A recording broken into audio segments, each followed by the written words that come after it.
What does that mean to you, Black History Month? It means that that's racism because they don't celebrate White History Month.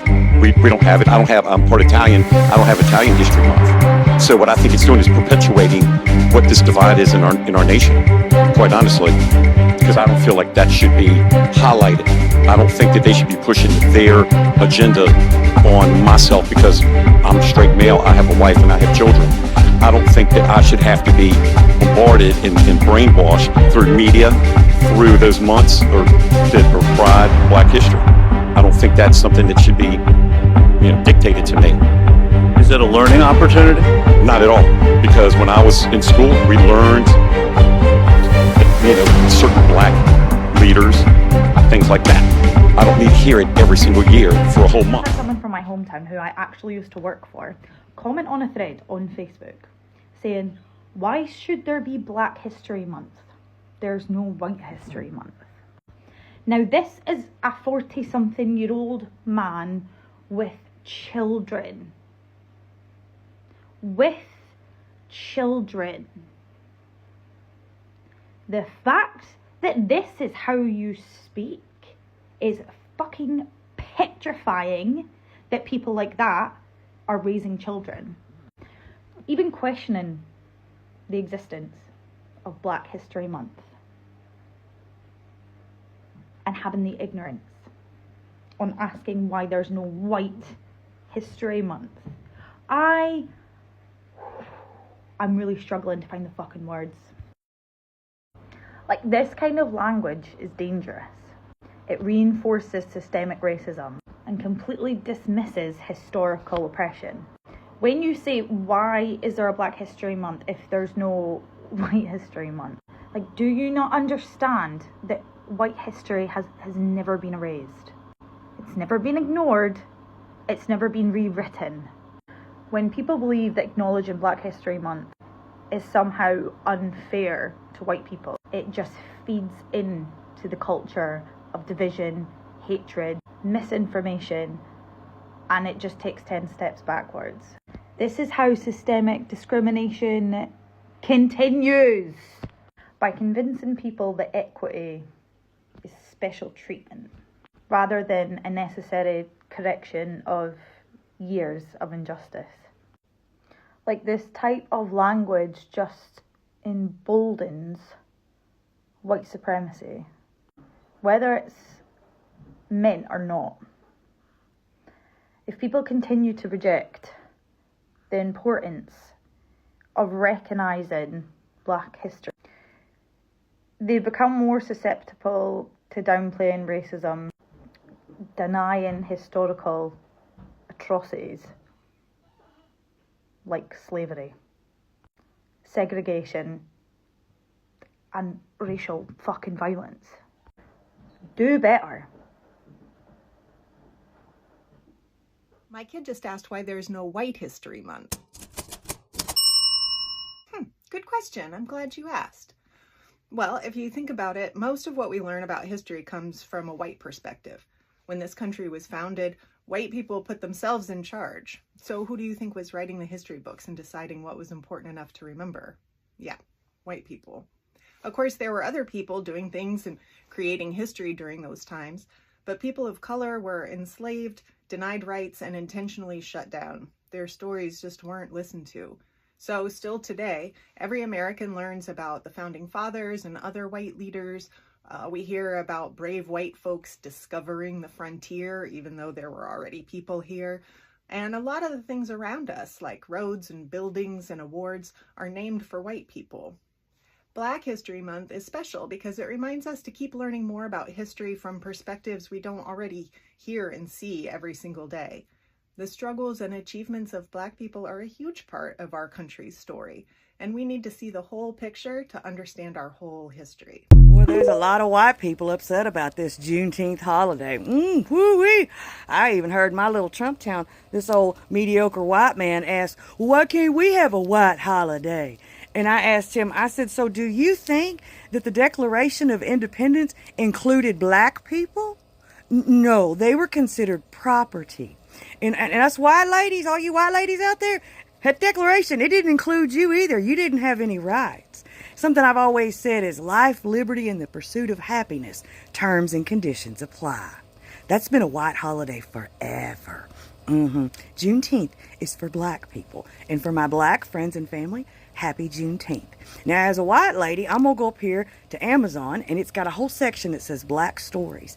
And I'm going to pick one, and I'm going to watch it and try and learn something. And maybe if you do the same, you wouldn't be so bent out of shape about it. I love y'all. Happy Juneteenth. Tell me something that white people say to let you know that they're low-key racist. Happy you asked. I made a list. Why is everything about race? Or why do you make everything about race? I'm okay with it as long as they came here legally. Doesn't matter if you're polka dot, green, purple, I love everyone the same. I'm colorblind. I teach my kids not to see color. I'm not racist. Holds up a picture of themselves with a black friend or relative. I've never had it easy. In response to a conversation about privilege. What about White History Month? Huh? Why don't we get one of those? Why can you guys say it to each other if I can't say it? You don't sound black. You're a very well-spoken person. He should have just complied. Did you go to college on an athletic scholarship? That was over 400 years ago. Get over it. I didn't own slaves personally. I'm not racist. I like Asian women. How is that even racist? Calm down. Everyone's just so sensitive. Why do you always bring up... Black History Month, the white people edition. Today we're talking about sundown towns. A sundown town is a town or community where if you're not white, you're not welcome between sundown and sunup, specifically black Americans. And not only were these towns known by reputation, many of them had signs at the edge of town making their intent very clear.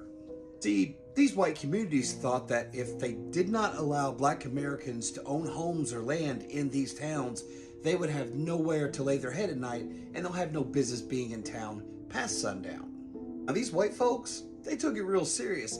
They used the police, vigilante justice, they used arson, all kinds of violence, lynchings, and other heinous acts to unalive people, just to be able to run them off and take their land. And take their land, did they ever? And this isn't just in the South. 39 states had sundown towns in them. And believe it or not, some of these towns still existed into the 1980s in my lifetime. Black history is American history. Have a good day. You know how much effort it takes to drown a town of people? Think about that logistically, what that takes. I want to make a series here on TikTok and call it White Black History, because as a white person, I know we don't get taught the truth. Not in America. I'll give you an example. It would be like the Tulsa Massacre, where Black Wall Street is what we called it, an extremely wealthy black neighborhood, was beaten and burned down. Another one's like the Wilmington Massacre in North Carolina in like 1898, where a group of white supremacists just decided to overthrow the local government that was biracial and then just kill all the black people. Show me that in your history book. Or you have like the CONTELPRO and like the targeting of black leaders from like 1950 something to 1971, where basically it was an FBI initiated program that was designed to infiltrate and target black leaders, black communities, anybody who was really outspoken against things. We just don't learn these things. Like literally the FBI and the CIA have been involved in the disparagement, displacement, and eradication of black people and their wealth for ever. Then when somebody brings it up, we sound crazy because you haven't heard it in a textbook in 6th grade. Why would we teach you you're the bad guy? It's crazy. It's crazy the amount of things that we don't get taught that are actual things. There was several black towns that were drowned. Drowned. Think about that for a minute. Do you know how much work and effort it takes to drown a town because you don't like what they look like? Oscarville, Georgia, Choctaw City, Alabama, Seneca Village in New York, more recent, Coalinga, Alabama, Freedmen's Towns in Texas.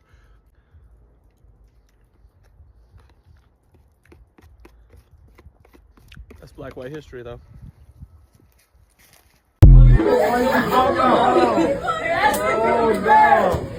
Why she talking out on baby? Why was this monkey? A hydro flask is crazy work, man. Oh no, baby.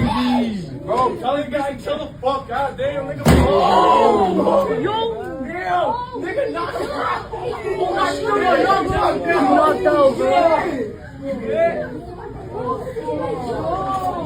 She's knocked out, bro.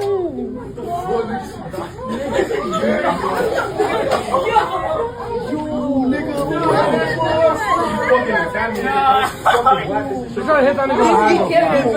You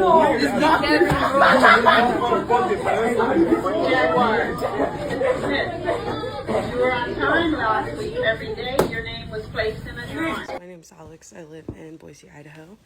And I just heard about this story and I am devastated.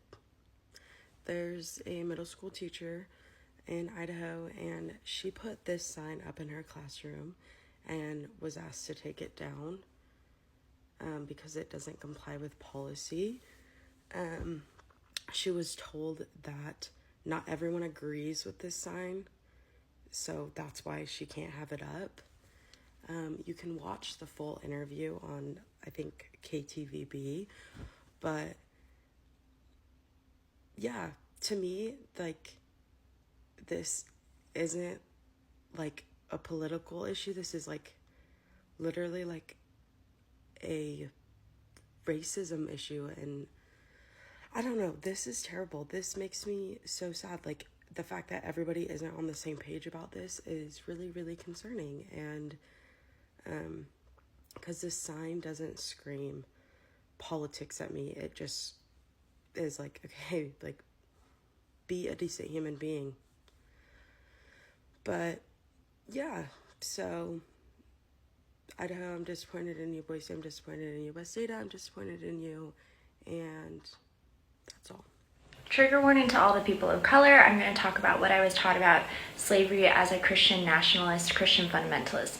So I was homeschooled the whole way through, and I was homeschooled with one of the most popular homeschooling curriculums, Abeka. A lot of homeschoolers that are Christian are raised with this. Abeka is a very white supremacist, racist, Christian nationalist piece of shit curriculum, especially for their history. In fact, my college that also created Abeka actually gave the founder of the Project 2025, or of the Heritage Foundation who helped do Project 2025, an honorary doctorate. So they are tight. I learned Project 2025. And I was taught about slavery, only a little bit, mind you. I had probably about this much about slavery in my book, like one little column in history about America's past. And what I was told about slavery is that sometimes slavery was kind of similar to like the feudal system that we had in the Middle Ages, and that a lot of slave owners were really nice to their slaves and taught them how to read on Sundays. And I remember the picture of it was this white pastor preaching to all of these slaves who were dressed in their Sunday best, and it's like spring and there's flowers and they're learning how to read and write. And that's what I was told. And then when I talked about the Civil War, because it did mention more about the Civil War, I was told that it was fought over states' rights, like slavery literally was not mentioned. I was told basically that the South got fucked over and the North kind of overreached its power, and it got the vibe that like Lincoln was no good, but Robert E. Lee was the bomb.com, and yeah, that the Civil War was purely for states' rights, and they even said that slavery would have died out anyways in a couple of years, so it didn't really matter. And that's what people are still being taught to this day from Abeka. So this teacher in Idaho got in trouble for posting this. A sign which says, in this room, everyone is welcome, important, accepted, respected, encouraged, valued, equal. And this, everyone is welcome, with hands of different skin tones. Sarah Inama is a teacher at Lewis and Clark Middle School in Meridian, Idaho, near Boise. According to the Idaho Statesman, the school district said that regarding the everyone is welcome sign, it was not the message that was the issue, but rather the hands of different skin tones on the poster. The hands of different skin tones. The school district went on to liken what's going on to a sports analogy, saying every player knows that while they bring their own strengths and personality to the game, they must operate within the rules to maintain fairness and consistency. If one player decides to wear a different uniform, use a different size ball, or ignore the rules, the game would lose its structure, creating confusion and imbalance. The teacher is not backing down. she has refused to take down the posters. She initially took them down, but then after talking with her husband and reflecting on it herself, she decided to put them back up. Sarah told KTVB TV in Boise, Idaho, that she was told by an official at the school that not everyone believes everyone is welcome, so that's why there's a problem with the poster which says everyone is welcome. Sarah says she's now wanting to protect her students from racist sentiments that are affecting their classroom. The Idaho Statesman also quoted the academic officer for the district, saying they told the teacher that her signs may have violated Idaho's Dignity and Non-Discrimination in Public Education Act, as well as school policy, which requires signs to be content neutral and conducive to a positive learning environment. Because this, they believe, is not neutral and not conducive to a positive learning environment. If I have a black female surgeon, my first assumption will be this person had to meet lower standards. Yeah, that's because you're racist. And sexist. You posted this on your own page. This is not some gotcha moment. You thought this was a good point. That the first thing that pops into your mind if a black woman came in as your surgeon is that? You know what I would think if a black woman came in as my surgeon, knowing that people like you exist? I would think I'm in good hands. And that's not virtue signaling. That's me knowing that we live in a world where she's probably had to deal with teachers like you, Tucker, and administrators just like you, Tucker, who have questioned her abilities every step of the way, and she has had to prove them wrong. She has had to go above and beyond, likely, her entire educational journey just to prove people like you wrong. Tucker Carlson is a raging Christian nationalist. So when we tell you that Christian nationalism is inherently racist, this is exactly what we're talking about. No, this is absolutely crazy. Y'all, look at what I just came across on my Facebook page. So I was scrolling on my Facebook and I saw this post of Amazon advertising Father's Day, customized Father's Day blankets. But look at the picture on this blanket they're using as an example of daddy, all this Father's Day stuff. Look at this. Amazon. Whoever's in charge of the online, marketing needs to fix this, because this is literally an unaliver of children. He unalived his kids and his wife, who was pregnant with his third child, for a woman. No, this is not okay. Like, what? You guys, let me know if y'all have seen this on your Facebook, because I'm not lying when I say I saw this on my Facebook from Amazon as an ad to sell Father's Day blankets. Don't you dare call a black man a savage after you murdered him. Don't you dare do that. I'm so sick of African Americans being called violent when the world's worst violence was done to them, not by them, to them, not by them. For God's sake. You want to do racist stereotypes?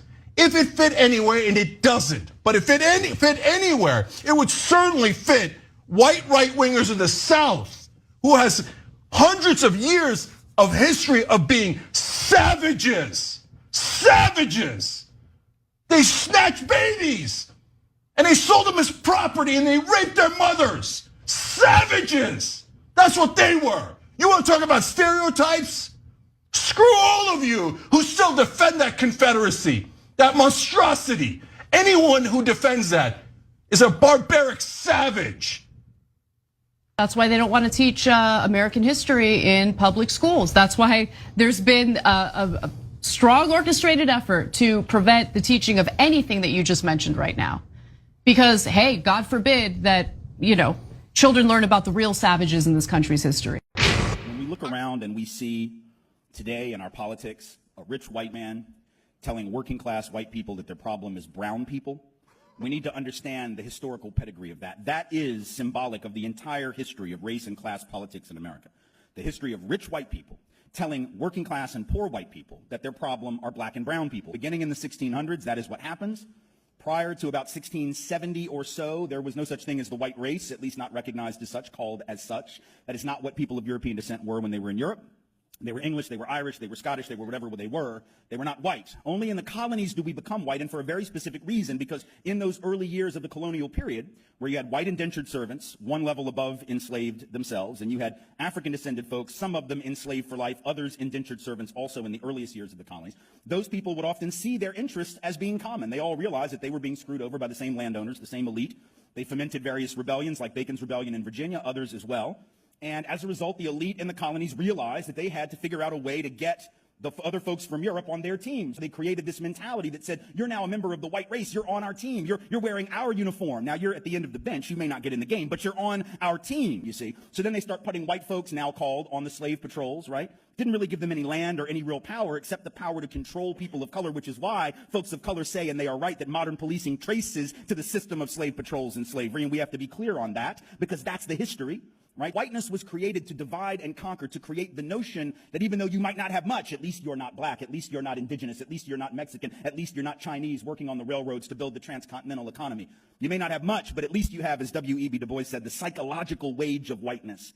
And it's a trick that was played during the Civil War era on my people in the South, right? Rich folk, landowners in the South telling poor white folks who didn't own anything that they got to go out and fight to preserve the rich man's property in human beings. Fascinating. Why would you do that? Why would I go fight for your property? Well, because you told me that if I don't, these slaves are going to take my job. No, fool, they got your job. That's the point. If you got to charge $1 a day and you can make them work for free because you own them, guess who got the gig, Jack? Not you. When in fact, the system of enslavement was in the long run against the class interest of working class white folks, but they got suckered. Same thing happened in the union movement. You had white labor union folks who didn't want black and brown bodies in their union because it would reduce the professionalism of the craft. No, fool, it'll double the size of your union. And then when you go out on strike, they can't replace your happy ass with the brown folk that you didn't want next to you in the first place. Because when they do replace you with them, then you will blame them, not the elite. See how that works? It's a trick. And it has worked for hundreds of years. It is working on some folk right now. And it is our job to resist that with every fiber of our being. This is Jamal. Jamal is a boy who lives in a poor neighborhood. He has a friend named Kevin, who lives in a wealthy neighborhood.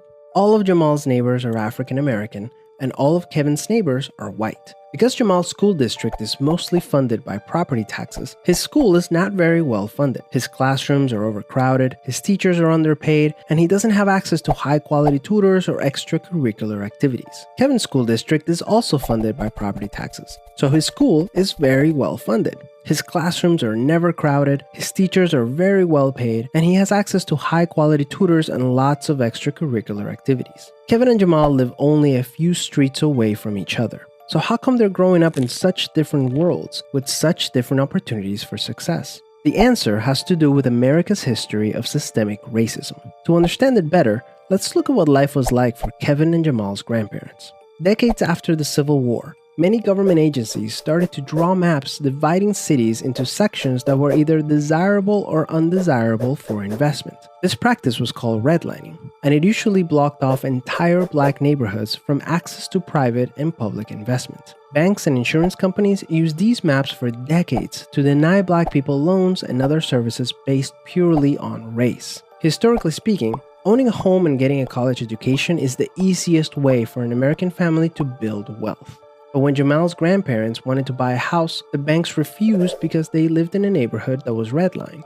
So Jamal's grandparents were not able to buy a home, and because colleges could prevent them from attending through legal segregation, their options for higher education were really scarce. Kevin's grandparents, on the other hand, got a low-interest loan to buy their first house and got accepted into a handful of top universities, which traditionally only accepted white students. This opened up a wealth of opportunities that they were able to pass on to their kids and grandkids.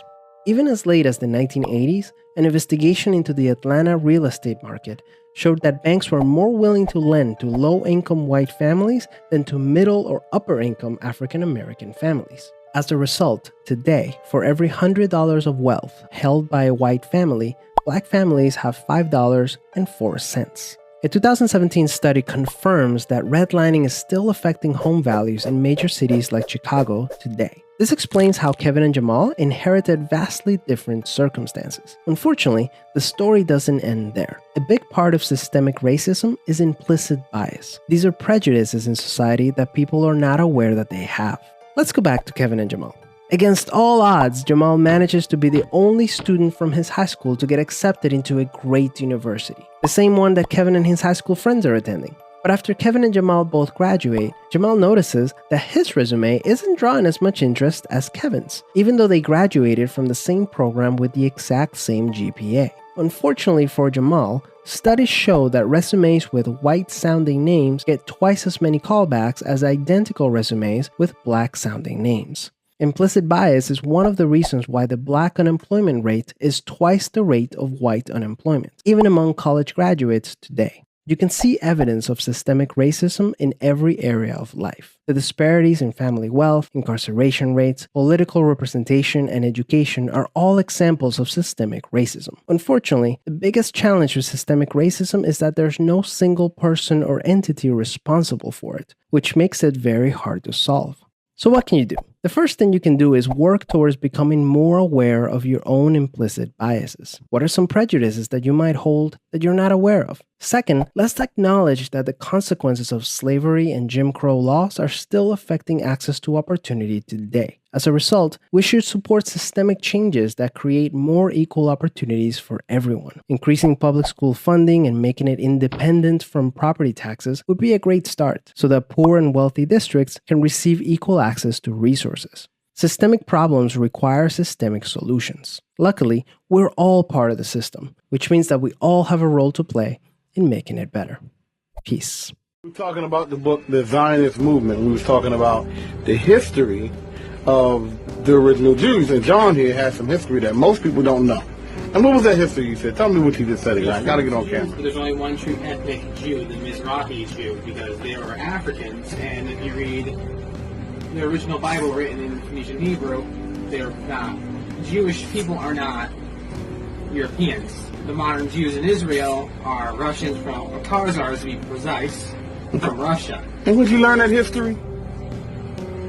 I learned it from my grandfather that he was because he was an Ashkenazi Jew. Okay. And he was a Zionist. See, I just want to get that on record because a lot of people don't know this, and this information should always be shared. Thank you, John. Special report. I'd like to walk with me and show you where I'm at. We are in a very sacred place, actually, for the Igbo people. We are in a place that called Obu God. What the word Obu means? The temple of God. According to the legend and according to some historical information, the question is how the Igbo people, by the way, the word Igbo related to the word Hebrew. Obviously, when they first came here, they asked him, "Who are you?" They said, "We are Hebrews." Well, they said, "Well, no, Hebrew, we are Igbos." That's how they got the name Igbo. And we are inside right now. Show them the temple of God. So remember, the 10 tribes have been exiled, and about 630 BC, they started their migration all the way to Africa. And according to the artifacts here of the Igbo people, some of this related to the tribe of God, the people of God, and this is a place that is a memorial for the tribe of God and for the people of God. So this is an ancestry that is not as important to them. It's important to every Jewish person in the world to see that. Shalom. Can you say something about this place? Can you tell a little bit about this place? As I said, this is Obu God. Obu God. Obu God. Yeah. The palace of God. So really, is that a common belief for the people that the descendants of the tribe of God came here? Exactly. Exactly, right? Yes. Which is not far-fetched. The 10 tribes have been exiled, and they settled here. HIV was created. What is SIMA? SIMA was a clandestine, mercenary organization for hire.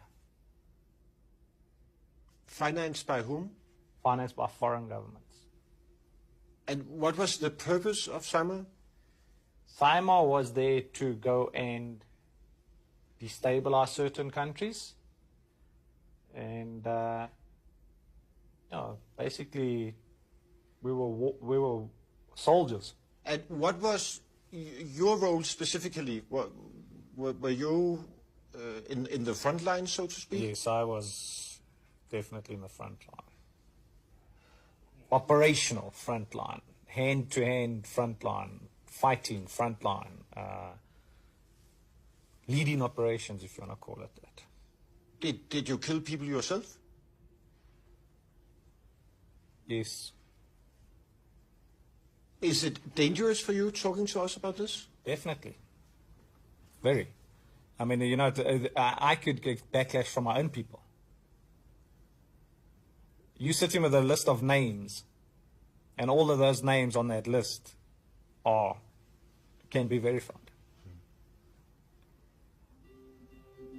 But why are you taking that risk, may I ask?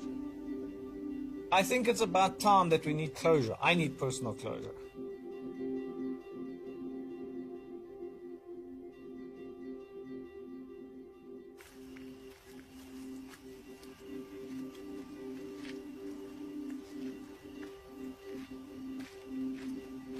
Basically, this is operational headquarters for SIMOR.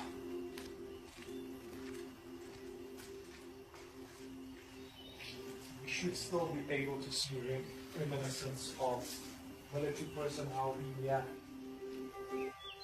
For example, well, we can go. There's the barracks down that side.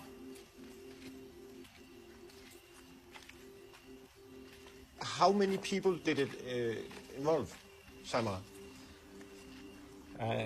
Anything from 5,000 people upwards. That many? That many. So SIMOR was a big organization. And what kind of operations were you doing? Well, it was clandestine operations. We were involved in coups, taking over countries for other leaders. We were involved in Mozambique, spreading the AIDS virus through medical conditions. We were involved in Angola with Dr. Jonas Savimbi for various operations. We gave military support. So people were killed during these operations? Oh, definitely. You mentioned can we I just do the question again and then you can pop in? Yeah. You mentioned actively spreading AIDS? There was a unit in from SIMOR that one of the things was that we went into African countries. And how was that done exactly? Through inoculation. Through vaccines? Yeah, through vaccines. Pretending to inoculate people and that type of thing. The idea being to kill black people? Yeah, to eradicate black people. You must understand the concept was that AIDS was a killer. It was incurable at that point in time. So it was led to believe that if you infected people, it was the quick, non-militaristic approach to eliminate black people.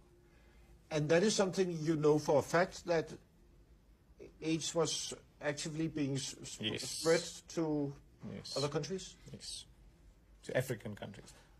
We were at war. Black people in South Africa were the enemy. But so it was about white supremacy? Definitely. Definitely trying to retain the white supremacy on the African continent. And furthermore, he tells us that the purpose of Maxwell's clinics in and around Johannesburg was to infect black people with HIV. He had the one in Thokoza, he had the one in Alex. Yes. If I'm not mistaken, there was on the West Strand.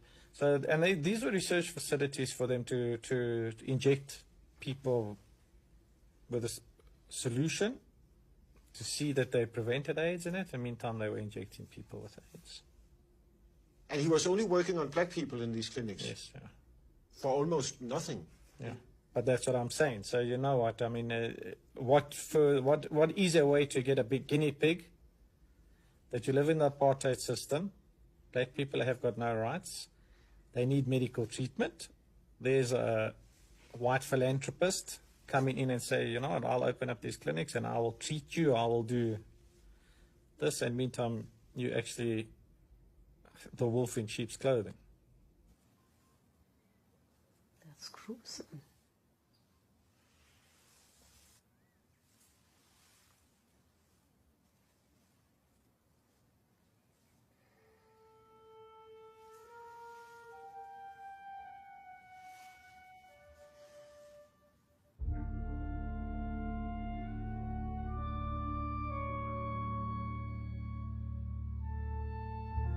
Did you visit these clinics yourself? Yes, I went to the clinic in Alex where there was the research facility, and there was monitors, there was tubes, there was a proper lab. If you want to say it's scientist lab, proper freaky scientist lab, definitely. Were the clinics also in other countries? Well, look, I know our personally that I know of, our base of operations for this project was in Mozambique.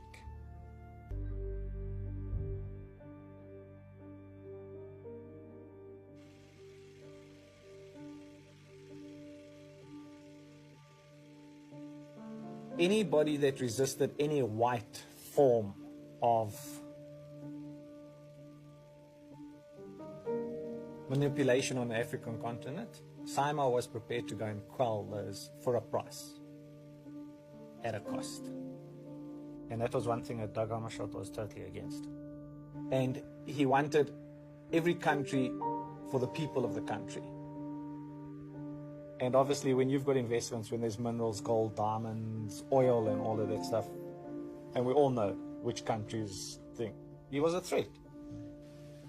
We countered effectively efforts from all sides to make the Congo a happy hunting ground for national interests. To be a roadblock to such efforts is to make yourself the target of attacks from all those who find their plans thwarted.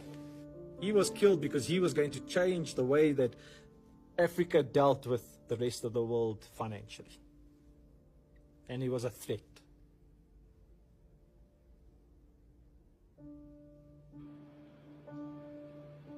And who's got the most to lose? Corporate business worldwide. People are greedy. People want what others have got, and they don't want to pay for it. That's why they come to Africa. Because Africa seemed to be easy in third world. And now Africa's starting to fight back. And I think it would have happened 30 years ago, 40 years ago, if Dag Hammarskjöld had his way. Africa would have been a completely different continent today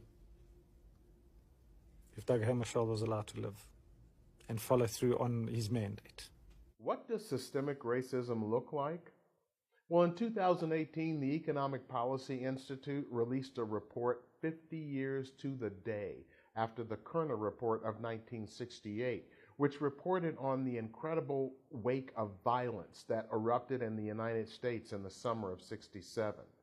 And the Policy Institute reported that there was zero progress in closing the gap between white and black America when it came to education, incarceration, and employment. Now, studies show that black newborns are 3 times as likely to die if they are cared for by white doctors. Statistics and evidence continue to show the racism in every stage of the criminal legal system. And poverty and homelessness reflect discrimination against black people and other people of color. And even when you do make it, that racism is there waiting for you. We just got reports of a black woman buying a home where the seller tried to back out after finding out the purchaser was black. Stories from across the country have indicated that in order to avoid lower valuations of their homes, black people are required to eliminate signs of blackness before any evaluation of the home is conducted. And just last week, it was announced that Merrill Lynch agreed to pay $20 million to settle a class action lawsuit against them, accusing them of race discrimination against some of those blacks who had made it, financial advisors. Allegations were that the black advisors were paid less, promoted less, and terminated at higher rates than their white colleagues. And there were specific allegations that this was based on company-wide policy and practice. Now, Merrill agreed to what was referred to as a programmatic relief program, which includes a review of the company's current and past diversity initiatives, as well as an analysis of their diversity metrics and pay equity. Now, of course, Merrill didn't admit any wrongdoing under this settlement. They claimed that the agreement was reached to resolve the matter so they could focus on the initiatives to assist Black financial advisors and their clients. And in evaluating their claimed reason for the settlement, it's probably worth knowing that in August of 2013, Merrill also agreed to another settlement involving allegations of race discrimination, and that one was settled for $160 million. If you're looking for systemic racism and you can't find it, it may be the problem of not seeing the forest because of the trees.